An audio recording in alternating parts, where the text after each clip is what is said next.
Hello friends, പുതിയൊരു വീഡിയോയിലേക്ക് എല്ലാ കൂട്ടുകാർക്കും സ്വാഗതം. അങ്ങനെ നമ്മുടെ കൃഷ്ണമോള് പറയും, അലീനച്ചി പോകാൻ വേണ്ടി തീരുമാനം എടുത്തെന്നാ തോന്നുന്നേ. ഇനി അച്ഛൻ പറഞ്ഞാൽ പോലും കേൾക്കുന്നുണ്ടാവില്ല എന്ന് പറയുമ്പോൾ ബബി ചോദിക്കും, അതെന്താ അച്ഛൻ പറഞ്ഞാൽ കേൾക്കാത്തേ എന്നങ്ങ് പറഞ്ഞതും നമ്മുടെ രോഹി പറയും, അതിന് അലീനച്ചി അച്ഛൻ്റെ മോളല്ലല്ലോ എന്ന്. അന്നേരം ആയിരിക്കും കേട്ടോ ബബി ഈ സത്യങ്ങൾ അറിയുന്നേ.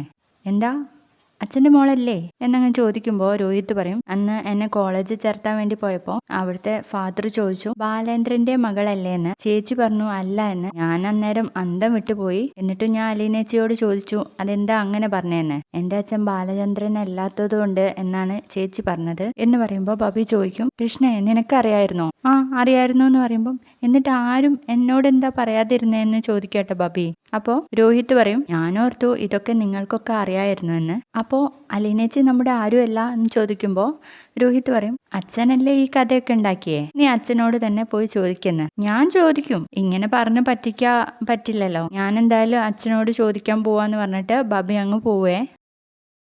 അങ്ങനെ ബബിത ബാലേന്ദ്രന്റെ അടുത്ത് ചെന്ന് ചോദിക്കും, അച്ഛാ എനിക്കത് അറിഞ്ഞേ പറ്റുള്ളൂ. അലീനേച്ചി ഇവിടുന്ന് പോകുന്നു പറയുന്നു, അത് ശരിയാണോ? എന്നാത്തിനാ പോകുന്നതെന്ന് ചോദിക്കുമ്പോൾ ബാലേന്ദ്രൻ പറയും, ബബിതേ നിനക്കറിയില്ല കാരണം. നിന്റെ അമ്മ തിരിച്ചു വരാൻ വേണ്ടിയിട്ടാ അവൾ ഇവിടുന്ന് പോകുന്നത് എന്ന്. അച്ഛന് അലീനച്ചിയോട് പോവണ്ട എന്ന് പറഞ്ഞൂടെ എന്ന് ചോദിക്കുമ്പോൾ ബാലേന്ദ്രൻ പറയും, ഞാൻ ഒരുപാട് തവണ പറഞ്ഞതാ, അതൊന്നും അവൾക്ക് ഇഷ്ടപ്പെടുന്നില്ല, അതുകൊണ്ട് കുറച്ച് വഴക്ക് പറഞ്ഞു, അതുകൊണ്ടായിരിക്കും അവൾ കരയുന്നേ എന്ന് പറയുമ്പോൾ ബബി ചോദിക്കും, അച്ഛന്റെ മോളല്ലേ അലീനച്ചി, അപ്പോ അച്ഛൻ പറയുന്നത് അനുസരിക്കണ്ടേ? ഞങ്ങളെയൊക്കെ അങ്ങനെയല്ലേ അച്ഛൻ അനുസരിപ്പിക്കുന്നേ എന്ന് ചോദിച്ചതും ബാലേന്ദ്രൻ പറയും, നിങ്ങളൊക്കെ ഇവിടെ തന്നെ എന്റെ മേൽനോട്ടത്തിൽ വളർന്ന കുട്ടികളാണ്, പക്ഷെ അവൾ അങ്ങനെയല്ലല്ലോ.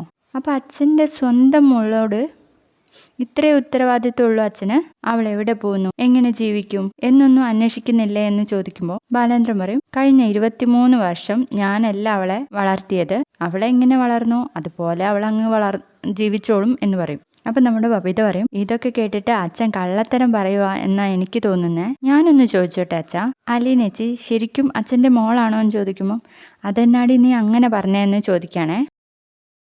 അപ്പോൾ നമ്മുടെ ബാലേന്ദ്രൻ ചോദിക്കും, ഞാനും അലീനയും തമ്മിൽ എന്തോ ബന്ധമുണ്ടെന്ന് നിങ്ങളെല്ലാവരും വിശ്വസിച്ചില്ലേ എന്ന്.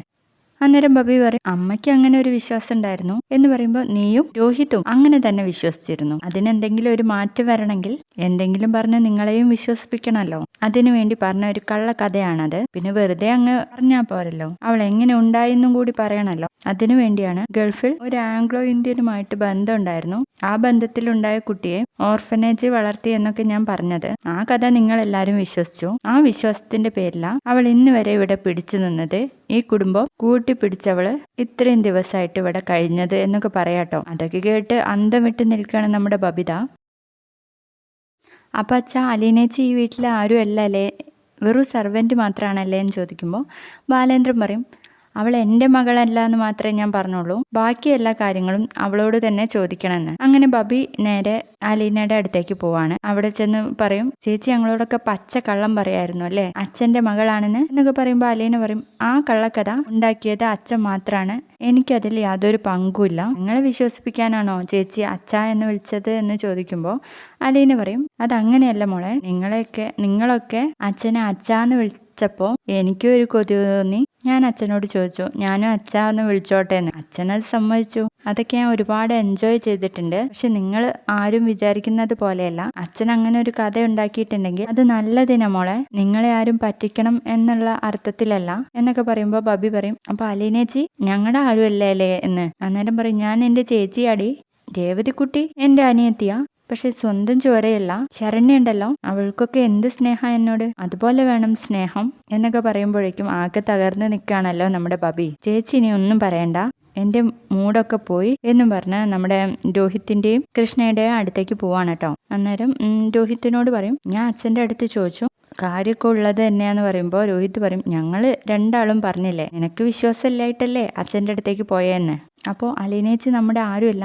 രോഹിത്തേട്ടന് അത് കേട്ടപ്പോൾ വിഷമായില്ലേ എന്ന് ചോദിക്കുമ്പോൾ, എന്തിനാ വിഷമിക്കുന്നേ, നമ്മുടെ ആരും അല്ലായിട്ടും അലീനേച്ചി ഇത്രയും നമ്മളെ സ്നേഹിക്കുന്നില്ലേ, അതുപോലെ എന്നൊക്കെ ചോദിക്കുമ്പോഴേക്കും, അപ്പോൾ അലീനേച്ചി നമ്മുടെ ആരുമല്ല, മറ്റുള്ളവരോട് ചേച്ചി എന്ന് പറയാൻ പോലും പറ്റത്തില്ല അല്ലേ എന്ന് ചോദിക്കുമ്പോഴേക്കും കൃഷ്ണമോള് പറയും, ചേച്ചി എന്ന് പറഞ്ഞോ, സ്വന്തം കൂടപ്പിറപ്പാന്ന് പറഞ്ഞോ, അതിലൊന്നും ഒരു കുഴപ്പമില്ല, നീ എന്നതാടി അങ്ങനെയൊക്കെ പറയുന്നതെന്ന് ചോദിക്കുമ്പോൾ, ഞാൻ ഉള്ളതാ, അങ്ങനെ വെറുതെ പറഞ്ഞാൽ പോലും നമ്മുടെ ചേച്ചിയായി മാറിക്കോളും അലീനേച്ചിന്നേ എന്ന് പറയാണ് കേട്ടോ.